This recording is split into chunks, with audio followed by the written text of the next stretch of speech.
نزیکی 15 روزانه به سدان جوتیار و شوفر لسنور قضایا بردرش چاوره ورکردنا برهمه گرمی دکن لهشتا سایلو رویاناتی وکرن و گرم هاوین جی به تمامی او بیزار کرینه. سری های به امید سریده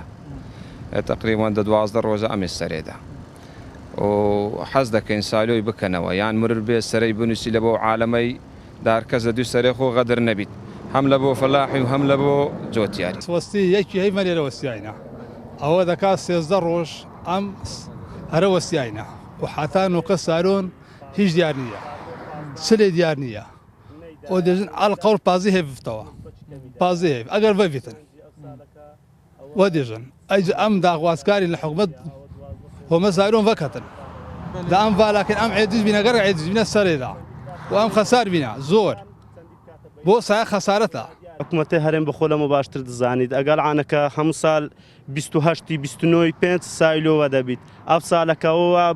13 مانجه هشتانکت چار سری دیارنی اگول بگری پاره او خلک بدات چشنی اندامه که لجنا کشتکاله لپارلمان کردستان دیار دکد جبروی بریاره حکومت ناوند که همی برهمی گرمی لجوتیار نایت ورگتن گلک آریشه بوان دروست کرینه. ئەمڕۆ لە پارێزگای دهۆک لە سایلۆکانی فایدە و زاخۆ دەست بە وەرگرتنی گەنمی جوتیاران دەکرد و سایلۆکانی کە ڕۆڤیە و شێخان لە سوبینەوە دەست بە وەرگرتنی گەنمی جوتیارانی هەرێمی کوردستان دەکات و بریارە سایلۆکانی هەولێر و سلێمانی لە پازەی ماگۆ دەست بە وەرگرتنی